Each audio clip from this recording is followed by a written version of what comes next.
On today's show, we are interviewing the legendary former key Apple employee turned venture capitalist, best-selling author, chief evangelist for Canva, and Mercedes-Benz. It is none other than my brother from another mother, Mr. Guy Kawasaki. And on today's show, Guy shares why he believes that the secret of his success is his ability to outwork people, why he believes that there are two fundamental functions in life. Somebody has to make it, and somebody has to sell it. Why he believes that getting the crap beat out of him while attempting to sell diamonds at a jewelry store was key to his professional development. Why he believes that surrounding yourself with a network of great people is key to creating great opportunities. Why he believes that if you have a great resume, you can't hide behind it. And why he believes if you don't have a great resume, why you can't use that as an excuse. Why he lived in perpetual fear of Steve Jobs, but yet he wouldn't trade those days for anything. Why he believes that real entrepreneurs ship a product and then test it based upon actual market feedback. Why he believes that you shouldn't waste your day checking emails. How he decides what projects to work on. And why at Apple, the employees wore shirts that read, "Working 60 hours per week and loving it." And why his personal mantra is to empower people like you. Ladies and gentlemen, without any further ado, it is my pleasure to introduce to you Mr. Guy Kawasaki. Some shows don't need a celebrity narrator to introduce the show, but this show does. 2 men, 8 kids, co-created by 2 different women, 13 multi-million-dollar businesses. Ladies and gentlemen, welcome to the Thrivetime Show. 3, 2, 1, here we go! Started from the bottom, now we here. Started from the bottom, and we'll show you how to get here. Started from the bottom, now we here. Started from the bottom, now we here. Started from the bottom, now we here.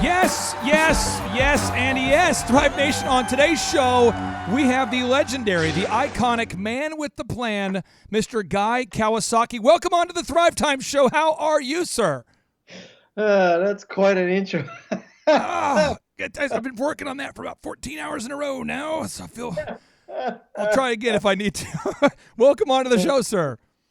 Oh, thank you. I can tell already it's going to be a fun day here. Yes. Now, your career deserves, you could have 15 shows about you, but I tried to distill, to break down today's questions into the ones that I think will impact our audience the most. So let's go back to college, and you're selling jewelry.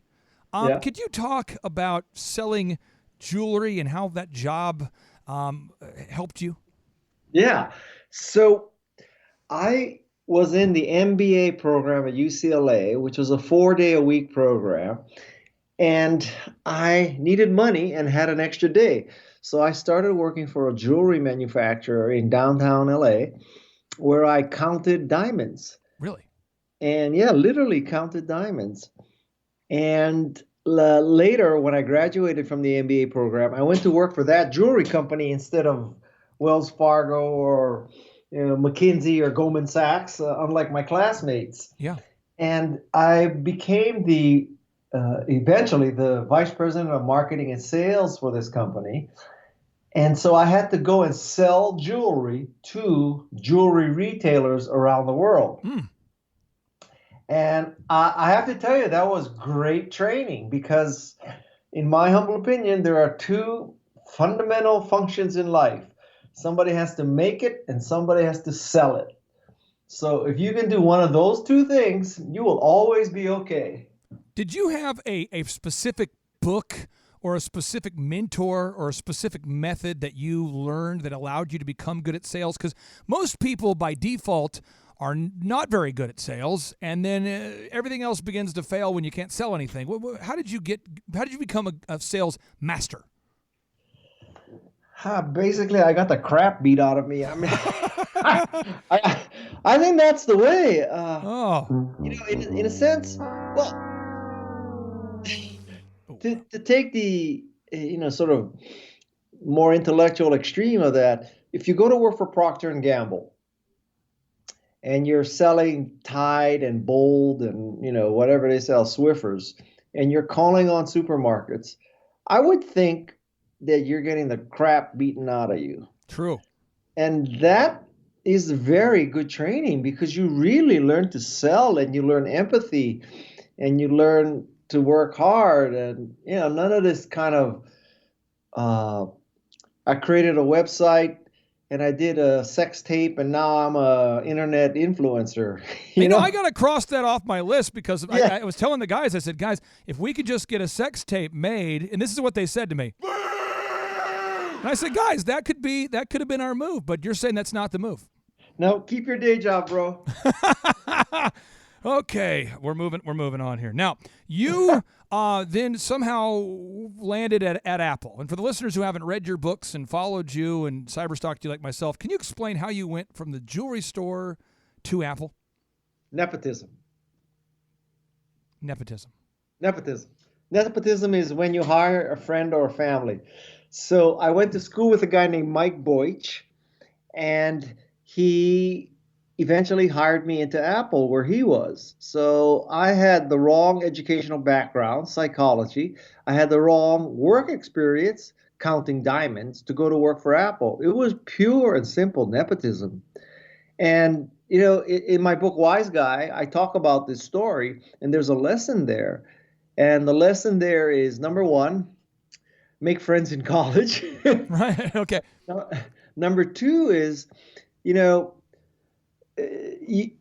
may not have the perfect background, but don't let that stop you. So the key is to get in, and once you get in, to work your ass off and succeed. So it's not how you got in. It could be, your father's connections, your mother's connections. It could be your classmate. Doesn't matter how you get in. It just matters what you do once you get in. And there's a corollary to that. The corollary to that is, let's say you had the world's greatest background, right? So you went to Dartmouth and Yale, and you worked for Goldman Sachs. You're just perfect on paper. You had a 4.2 GPA, Phi Beta Kappa, just everything. Yeah, just everything. Right? So you get this job, and guess what? The next day, nobody gives a if you went to Harvard or Dartmouth or Yale or Stanford, or you had a 4.2 or whatever. You either produce or you don't produce. So that's a very valuable lesson that, if you have this perfect background, you can't live off of it. If you don't have a perfect background, it doesn't matter if you work your in your book, Wise Guy, you talk a lot about your experience working at Apple, and I'd just like for the listeners to hear it from you. Did they hire you as their leading diamond purchaser, seller, or what did you do at Apple when you started? Well, my nepotistic friend hired me. We went out and evangelized Macintosh to software companies and hardware companies. So our job was to take a pre-release computer with no install base and very few tools, very little documentation, and convince companies to write Macintosh software and create Macintosh hardware. So you started there through nepotism in this position. You're evangelizing. How often did you interact with Steve Jobs? As little as I could. Okay, that's fair. Well, that's fair. He was 2 or 3 layers above me. It was a small division though, so we'd ran into each other. But I can't tell you that I was in his inner circle. And it's not clear to me being in his inner circle is safe. So he was a very challenging perfectionist kind of person. I lived in fear of him. But I would not trade those days for anything. You've done talks, so I've seen video interviews or video presentations where you've talked about some of the things you've learned from Steve. You talked about these 12 pivotal lessons you've learned from Steve Jobs. Could you talk about his personality a little bit? Because there's movies made about him where there's like the Ashton Kutcher movie, there's kind of like the happy one, and then there's the Walter Isaacson book he did with Steve, which I enjoyed. What was the personality like of Steve Jobs? Well, basically all those movies and books are kind of accurate. I mean, to some extent, and so there may be some factual issues and all that, but he kind of was what he was, and he was a perfectionist. He didn't exactly mince his words. You could say that he didn't really care about people's feelings. That sounds more negative than it is, because there are some people who don't care about people's feelings because they're just 24 karat, orifices, right? There are other people that it's just not on their radar. They just don't think about other people's feelings. It's not part of their operating system to consider other people's feelings. They just blurt out the truth, or they blurt out their opinion. Whereas there are other people who, are trying to drill you into the ground. And Steve it was just not in his operating system. He just was what he was. Truly the first WYSIWYG CEO. Well, in my shameless attempt to help you sell your book, Wise Guy, here, in your book, you talk about these 12 pivotal lessons. I'd like for you to share 3 of them. That way the listeners are going to say, I can't stand it. I've got to buy the Wise Guy book today. So let's talk about one of these pivotal lessons here. Value is different from price. What does that mean? Yes. Well, in the case of Apple, no one ever bought anything from Apple because it had the lowest list price. If you just compare apples against apples, no pun intended, for performance, screen size, et cetera, Apple products are never the cheapest. You never buy an Apple product on price. You do buy an Apple product on value. So value considers other things besides the simple dollar amount. It considers ease of use, ease of conversion, coolness, all those other things, lack of the need for IT support, all this kind of thing. So when you buy a Macintosh, it's because you're going to get up to speed faster, you're going to have better results, and you're going to have less support. So is it more expensive when you buy it? Yes. But over the course of a lifetime, will it give you more value? Also, yes. Have you ever used a PC? Is it unethical in your mind to use a PC? Have you ever used a PC? I used one about 6 years ago for about 30 seconds, I remember. But generally, I never, ever use a PC.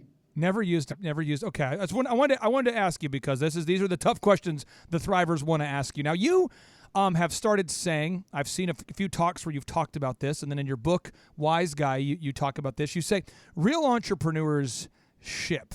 Do you remember when you first started talking about this idea publicly? Do I remember when? I don't remember what I did yesterday, man. I feel like you've been saying that, though, for about a decade, haven't you? I mean, because it's easier to see what you've been saying on YouTube now than it was, before YouTube. But yeah. So, but what I mean by that is I meet with a lot of entrepreneurs, and they've been in their garage or in their bedroom, and they've been noodling with this idea and tinkering around for years. And they're waiting for, I don't know what they're waiting for. They're waiting for the perfect product with the perfect market, with adequate funding and no competition. And that just does not describe the real world. And so real entrepreneurs, they ship and then they test. So you ship a Macintosh 128K. It doesn't have enough RAM. The chip's too slow. The monitor is monochrome. There's not enough software. There's lots of flaws with what you ship. But once you ship, that's when the real work begins. And that's also when you truly know what you have to do. Because you can sit in your dark cave in your mother's house and, cogitate about what will be necessary for your product. But the moment you ship, harsh reality slaps you in the face. I don't expect you to have done extensive research on me, but one of the companies I started back in the day out of my dorm room at Oral Roberts University was DJConnection.com. Yeah. And before I sold it, we were doing about 4,000 weddings a year. And I thought 4,000 weddings a year? 80 a weekend. Yeah, it's the largest in the country. And I was cogitating. I was thinking, you know what? I am going to build this awesome club DJ company. Now, I found out quickly at the age of 18 is that you're not going to be very wealthy unless you're like a Calvin Harris or a DJ Tiesto, because there's just not that many clubs that have that many events that can pay 80 guys to DJ. But weddings are everywhere. And when I went out there and tried to ship, I defined what I thought would work. I acted, and then I had to measure the results and realize I got to refine this entire thing. And that pivot happened like in my first month of marketing, going from a club DJ to a wedding DJ. That is so important. Why do people get stuck on that idea of just defining, but never acting, measuring, and refining? Well, you probably learned more in the first day Right. than you did in the previous year, right? Um, but that's how life is, and so hence the algorithm that real entrepreneurship, or so real authorship too. There are people who work for years on a book and they never ship it. Well, you gotta ship it. That's just it doesn't exist unless you ship it. You decided to at one point leave Apple, and you've done a lot of other ventures throughout your career beyond just your time at Apple. I know a lot of people want to focus there, and there's so much more tapestry in your quilt of a career there. Can you explain why you decided to leave Apple and then what you did between the 87 and 95 period? There's two versions of why I left Apple. Okay. So version one is I left Apple because I truly did believe in the Macintosh software market. I wanted to start a software company and make the big bucks like software entrepreneurs do. Yep. So that's the Silicon Valley dream. Yeah. Version number two of this is I went to a job review with my manager, and I was up for being a director level person. And director level at Apple at that time meant that Apple bought you a car. And I really wanted Apple to buy me a car. So I go into this job review, and the guy tells me, well, the small developers really love you. The innovative, two guys in a garage, two gals in a garage, a guy and a gal in a garage, they love you. Oh, yeah. But Microsoft, Ashton Tate, and Lotus, they don't like you. And so because those three companies are so important and so strategic for Apple, but they don't like you, I'm not giving you your promotion. Oh, come on. And I just friggin' hit the ceiling. So, because to me, Ashton Tate was making a mediocre product. Microsoft was copying our user interface, and Lotus didn't believe in Macintosh at all. So those three companies should hate me. Right. I mean, that was the right thing to happen. And so I went to a friend at Apple who was kind of a peer at that point. And his name was Jean-Louis Gasset. And I said, Jean-Louis, I'm just going to quit, man. I went into this review and they told me that I wasn't being promoted for this reason. And he said, God, don't quit. Don't do anything rash. There's going to be a reorg. You're going to be reporting to me. And the next time you have a review, which is in 6 months, I will make you a director. And he did. Got it. And then I quit the next day to start a company. Oof. Okay, so you now when you quit, I know I was working at Applebee's, Target, and DirecTV at the same time, while my wife worked at Office Depot and Oral Roberts University to start my first company.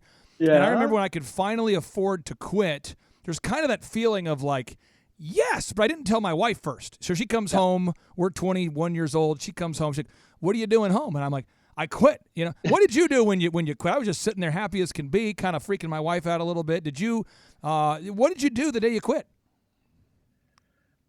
Oh, I think the next day I started working on the company that I quit to start. Okay. It was a Macintosh database company. And tell us about that venture and then what you did after that. Yeah, so I started a Macintosh database company, and it did okay. It didn't do spectacularly. I stayed there for about 3 years. I kind of didn't get along with the other founders, so I left and I just pursued my bliss for a while as a writer and a speaker. And, I returned to Apple a few years later. I started a venture capital firm. Today, I'm chief evangelist of a company called Canva, which is an online graphics design service that everybody should use to create their graphics. Canva, Canva. And I'm a Mercedes-Benz brand ambassador. So I get paid to drive a Mercedes. That's a true story. I want to get into this. I'm going to ask you a really rude question right now. And if you hang up, I'll pick up that you don't like the question. Here's my question. I think you're a brand ambassador for fish oil because you are getting younger every year. Have you seen your face? Your face is getting younger, and I call you on the carpet. Are you a brand ambassador for fish oil? No, I'm just getting better and better at Photoshop. Oh, man. How old are you at last count? I am 64. It's not possible. I am 64. Why would I lie? I'm just saying you look younger all the time. Don't take this the weird way.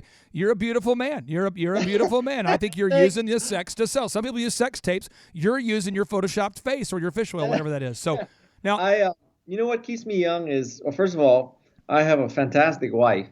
but I also, or not but, and I have 4 children, and these children are as young as 13 and as old as 25.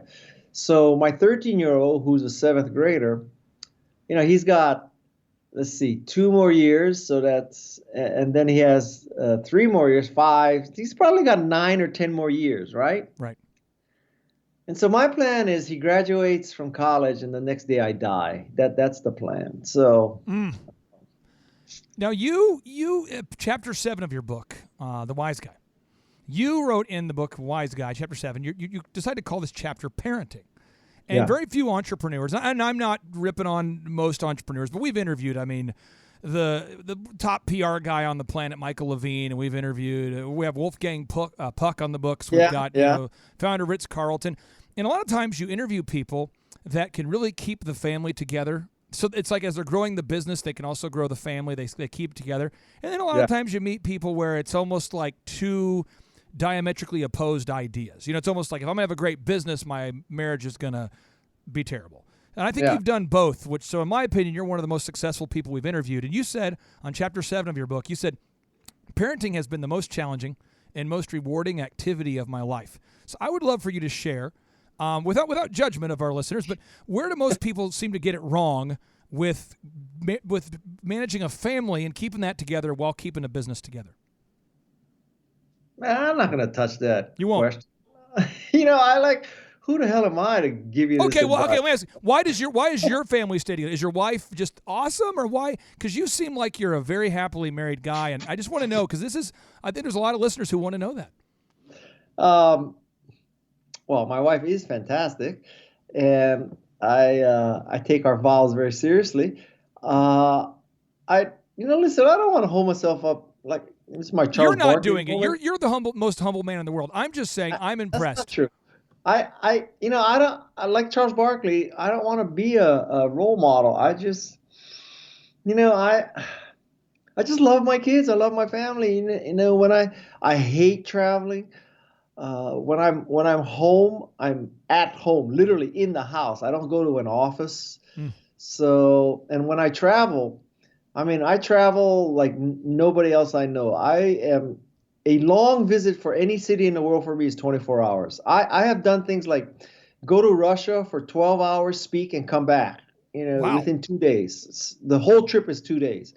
I go to Chicago in the morning, come back that night. I just want to be with my family. I love my family, and we have 4 kids, and they all surf, and I love to surf. So that's what I want to do. I just want to surf.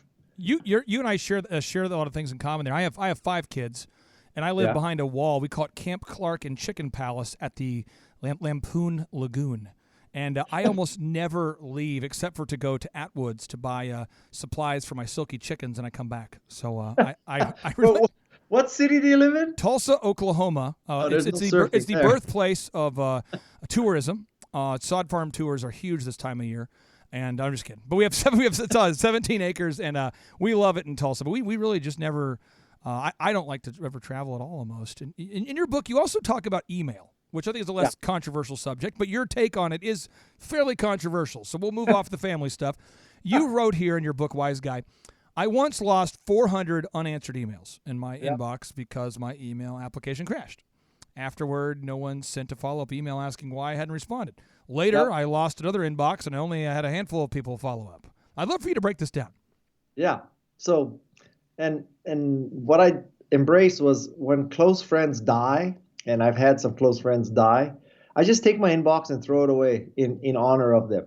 Because I have noticed it doesn't matter. It really doesn't. You think everybody's waiting, and half the time, I respond, and the response to the response is, "Oh, I sent you an email. I never thought you'd answer. Thank you for answering." Well, why am I answering email that people don't expect to get answered? Like, why am I making myself crazy?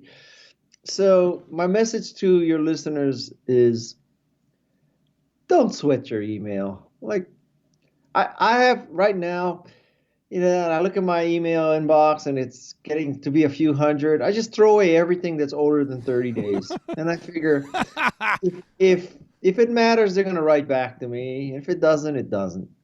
You are a guy who loves your family. You love what you do. You're always smiling. You're a great personality. I know you don't want to be a role model, and I'm not saying you are. You know, maybe we're all looking down and judging you for looking so young all the time. But your book, The Wise Guy, you decided to write this book. It's called Wise Guy: Lessons from a Life. What first inspired you to sit down and write this book? Royalty. Royalty. You said, I'm going to make some royalties. That's my move. That's a joke, man. That's a joke. I like that. So you're saying, hey, I have a lot of stories. I know people want to hear them. So bang, bang, there we go. Yeah, more or less. Yeah. I wanted to write another book, and I thought, geez, I got enough stories. I just put them together in a book. And listen, this is not my memoir or my autobiography, okay? Because unless you're Nelson Mandela or Mother Teresa or, Martin Luther King, you don't write a memoir. So this ain't a memoir. This is probably many of your listeners have heard of Chicken Soup for the Soul. Yeah. But Chicken Soup for the Soul are short stories from many different people. This is Miso Soup for the Soul. This is just guys' stories about my life and what I learned. What are you terrible at? I think a lot of people, not our listeners, but they do look up to you and they say, this guy, his name is Guy. He's great, good skin, great wife, great kids, 4 kids. They all surf. What's going on? I just want to be like Guy. But I'd like for you to share, and you don't have to share anything weird, but I mean, what are you terrible at? What do you say, that is the thing I'm not good at? I think that would be very helpful for our listeners. Surfing is one. Really? Really? You're not good at it? Surfing and hockey are 2 of my great passions, neither of which I can do very well. So what I figured out is when you love to do something that you're not good at, it is true love, right? Because anybody can love what you're good at. How many can love what you're not good at?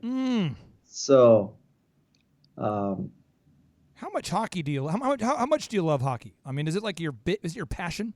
Well, I have kind of transitioned from hockey to surfing, but I used to play hockey 4 times a week. I mean, Really? I loved hockey. Who is your favorite player? Yeah, probably Brett Hull. I just Really? all he did was shoot. He's my kind of guy. Now I want to ask you this question. This is. Did you like Wayne Gretzky? Was he kind of your style? You're out there in California. He was. Okay, so here's a bizarre thing. So I started playing hockey at 48, and I started surfing at 62, which is few decades too late for each of them. And so when I started hockey at 48, Wayne Gretzky had already retired. I didn't even know who these people were. Well, I got to tell you a funny Wayne Gretzky story. I only have one Wayne Gretzky story.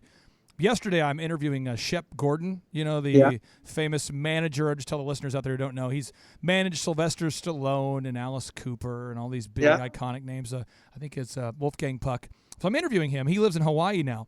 And in the background, there's somebody punking him, some guy making noise and just kind of messing with him. And that person was Wayne Gretzky. So he's he's like, Wayne, seriously, I'm doing an interview. So anyway, that was a real thing. So that's kind of funny. Hilarious. Yeah. So you are an intentional guy. I know you're focused on the family. So you're probably focused on simplicity at some level or, just not spending your time doing things that don't matter. What are the things that you don't do that you think a lot of people you're not judging. I'm just saying, maybe you're talking to me. You're saying, Clay, here are the things that I don't do that a lot of business people think they have to do. Answer email. All right, then that's a big thing. That'll save at least an hour, 2 hours, 4 hours a day for somebody. What else? Well, a slightly different answer. What is the secret to my success is that I am willing to grind it out. I outwork people. And so I'm not smarter than people. I just work harder than people. And that's kind of my story. I just love to work. So with Canva, which you're a brand ambassador for now and you're involved in, how did you decide that Canva was a good fit for you? And how do you decide, okay, this is a project I want to invest my time in? Because you're going to work hard once you decide, but how do you decide?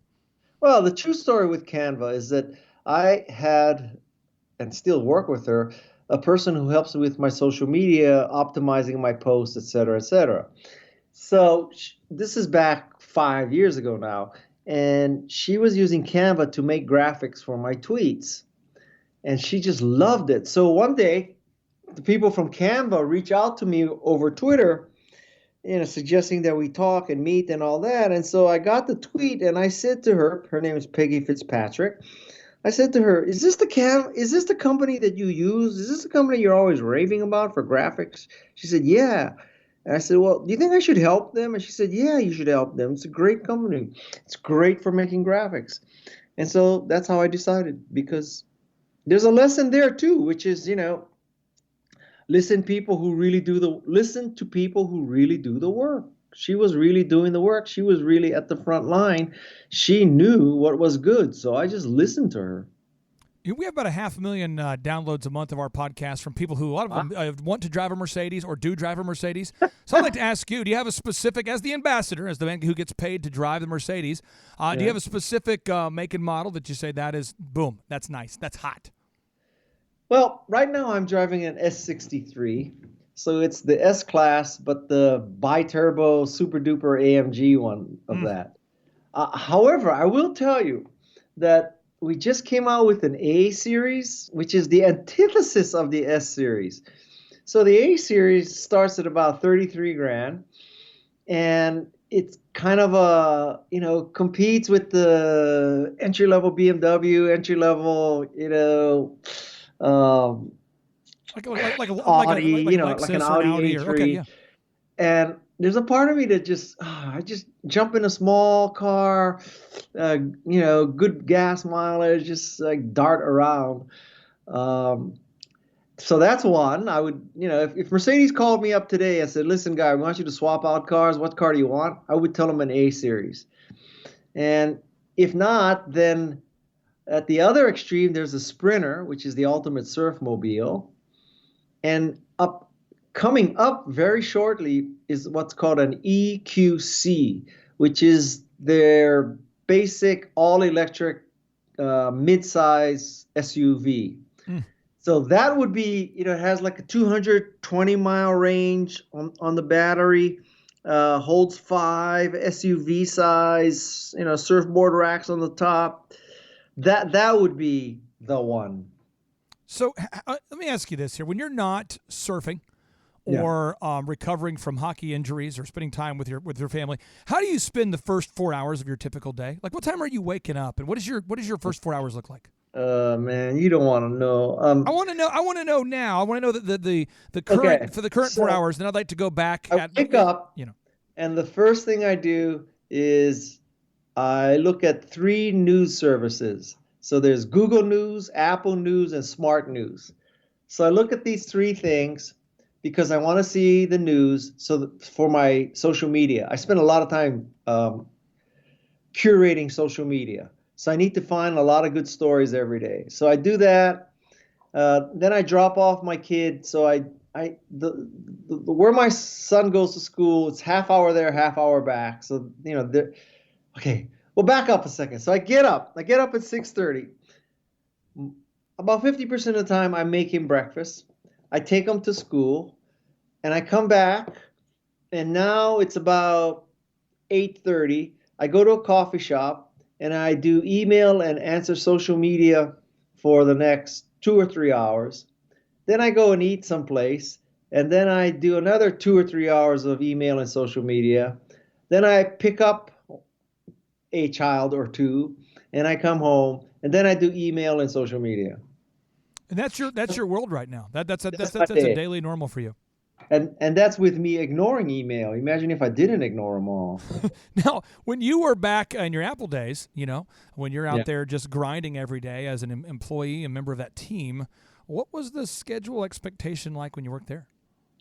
We had a sweatshirt that said working 60 hours a week and loving it. So it was, we were working 60 hours, and we truly did love it. I mean, we were on a mission to change the world, to dent the universe, to make people more creative and productive with a personal computer.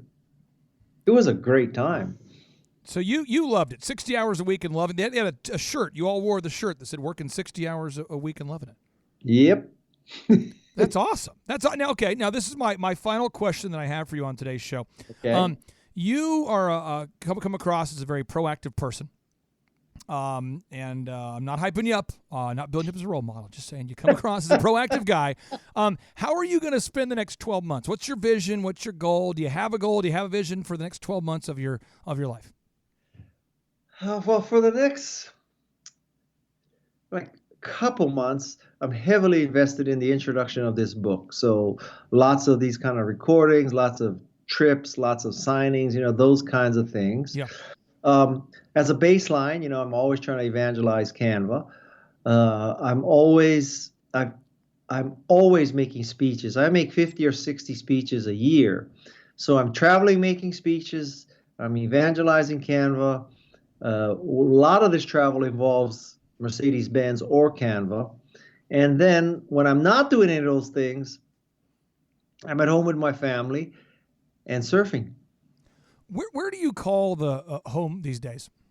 Northern California. Northern California, okay. So I think what we're going to do, I think the cost of living is pretty high up there in Northern California. Yeah. So I would just say this for the listeners out there. I'm doing a fundraiser, and for as little as Guy, $2,000 a day, you could feed a Guy Kawasaki. And so the only way we can do that is we have to generate royalties. And the only way we can do that is we got to buy the book. So everybody out there, if you're wise, if you just care about humanity and you want to help support Guy Kawasaki for as little as $2,000 a day, you too could support a Guy Kawasaki. Guy, am I missing something there? Is that about right? Well, I don't want people to buy the book for that reason. I want you to buy the book because it reflects 30 years of living, 30 years of mistakes, 30 years of working my tail off. And I want you to benefit from my experience so that you can optimize your life. You may be able to avoid the mistakes I made. At the very least, I hope you make different mistakes than I made. And, I have a personal mantra for my life, which is to empower people. So I think this book will empower you to have a better life. And listen, it's not one of these get rich quick, buy my book and you'll be an internet real estate millionaire, driving a Mercedes and, all that kind of stuff. I'm not an infomercial. I'm not a cult figure. I'm not, that kind of guy. These are simple, down-to-earth stories that taught me about life. And I think that they can apply to almost anybody's life. And what's the number one way where if people love today's show and they say, I want to learn more about you, is there a particular website you want to direct them to or a Twitter handle? I mean, obviously people can Google you, but is there a specific place where you say, that right there is me at my best? Go there. Until you said me at my best, I had an answer for you. Oh, sorry. You and your normal self. If you want to see what I'm into and what I'm doing and, how I'm trying to change the world and, whatever, it's probably my LinkedIn account. So I post a lot on LinkedIn. So that's sort of my serious side. My playful, real life, behind the scenes side is Instagram. So between Instagram and LinkedIn, you will truly get insights into who I am. And I'm warning you right now, that's for better or for worse. Well, Guy, I appreciate you taking time out of your schedule to be here on the show. I cannot express with words how much excitement there was for the whole Thrive community to have you on, myself included. It means the world to us. Well, thank you. It's, I just love doing these. I mean, you get to let it rip on these things. I just love this. So thank you for having me. Chup, there are so many knowledge bombs per capita on this show. It was unbelievable. And we have a lot of listeners out there that are note takers, and they kind of tune into the Thrivetime show, radio show, or podcast because they're looking for practical action steps that they can take as a result of what they've just learned. In your mind, what are the most practical action steps, or what is a practical action step that the listeners can take as a result of today's show? I really like when he talks about just ship your product or service or whatever you're sitting there mulling on and going over and over and over and suffering from what we call paralysis by analysis. Just launch that thing. Define, act, measure, and refine. Get going. Don't sit around. Don't wait. The perfect time, the perfect situation is never going to happen. Act now. I have, I think, 5 or 6 action items that I got out of this interview that are powerful. So I'm just going to recap them. Let's do it. The first is Guy said that he believes the secret of his success is his ability to outwork people. And I have found that when you are around enormously successful people, you will notice that they are the first person at the office. The grind is real. And I think that people think that the most successful people are the last person to the office. But that is almost never the case. Right. Until the person who achieved massive success wants to hit the easy button, then they no longer want to be there, which I think would be where Dr. Zellner is. That's exactly what I was thinking. That guy was the first guy to the office every single day. 7 days a week. 7 days a week, working forever. And now he said, I want to hit the easy button. Yep. So he still manages his companies and pulls the weeds when needed, but he's not the first guy in the parking lot. But again, people are so interested in the success, achievement, the winning of the marathon. Very few people are interested in the daily regimen and routine needed to win the marathon. But that's what you have to do. And I know that our listeners are exclusively focused on the daily routines, the practical tactics, the techniques, the processes that people use to become successful. So action step number 1 is outwork everybody, including your competition. 2, I really do believe that everyone has to learn sales. And if you're out there trying to avoid sales, he said that working at the jewelry store and getting the crap beaten out of him was powerful for him. He said that is what taught him how to sell. And he said that there are 2 essential functions out there. Function number 1 is you have to make something that people want to buy. And function number 2 is you have to be able to sell it. And as long as you can make something that people want to buy or sell it, then you win the game of life. Good. That's right. And this isn't just theory. That is like the first or second place anybody that gets hired on at the Thrivetime show starts is on the phones learning how to do sales. He also said you can't just coast based on your resume. Yes. Nor can you let your lack of a resume serve as an excuse. At the end of the day, you get paid based on the results that you deliver. You get paid based upon the value that you deliver per hour, as opposed to just the amount of hours you work. He said you either produce or you don't produce. It's that simple. Think about that. As an entrepreneur, you get paid based upon the value that you deliver to each hour, not based on the number of hours that you work. And that is an interesting idea. He also said that he lived in perpetual fear of Steve Jobs. He said that he loved Steve Jobs, and he wouldn't trade those days in for the days he spent working with Steve for anything. But he also was very clear, very transparent that he and most people were afraid of Steve Jobs. Yes. And I would say that this is the relationship that most bosses should have with their team, and this is the relationship that you, the listener, and I, the host, should have with God. Yeah. It talks about in the Bible a lot having a healthy fear of God. Fear and respect. Right. And I think respect and fear are very tied together. Yes. And you want your employees to love you and respect you, and you want them to like you. But at the end of the day, if your employees ever get to a place where they think that they are unfireable, you will lose. He also believes you shouldn't waste your day checking emails. He says you shouldn't waste your day checking emails. So good. And he also says, we talked about the F6 life, faith, family, finances, fitness, friendship, and fun. And I asked him what his goals were for the year, and he said, I want to surf. Big time. He's with his into kids. Surfing. That's right. All four. his All kids four are of them surf, and that's right. what he's into. So again, if you're out there today, there's so much knowledge you can glean out of today's show. And if you laughed or learned anything during today's show, I would encourage you to share it with a friend on Facebook, maybe Instagram, maybe Twitter. Text somebody a link. Text them the link to the thrivetimeshow.com, thrivetimeshow.com. And Chuck, you know this because listeners have told us this. They've said, guys, honestly, I don't ever share a show unless I share it within a couple minutes after listening because I get busy and I forget. It's okay. It's what happens, right? That's what happens. And so I would just encourage you to, if today's show impacted your life in some capacity, think about who in your life needs to hear today's show. And share it with them via text or email as soon as possible. Share it with them on social media because this message, the messages on today's show, the only reason we do this is to help mentor millions. And there's somebody out there that needs to hear what Guy Kawasaki taught today. So share it with them today because you never know whose life you could impact. Do it now. Take action. And Chuck, without any further ado, we like to end each and every show with a boom. There we go. Are you psychologically ready to bring the boom? Never. I can't be. Are you physically ready? Physically ready. Are you emotionally ready? Yes. Are you spiritually ready? Yes, but not And what about in a metaphysical way? Are you ready? Absolutely. Okay, here we go. I was born metaphysically ready. 3, 2, 1, boom! And make sure you purchase the book Wise Guy, written by Guy Kawasaki at Amazon, Barnes & Noble, or anywhere that great books are sold.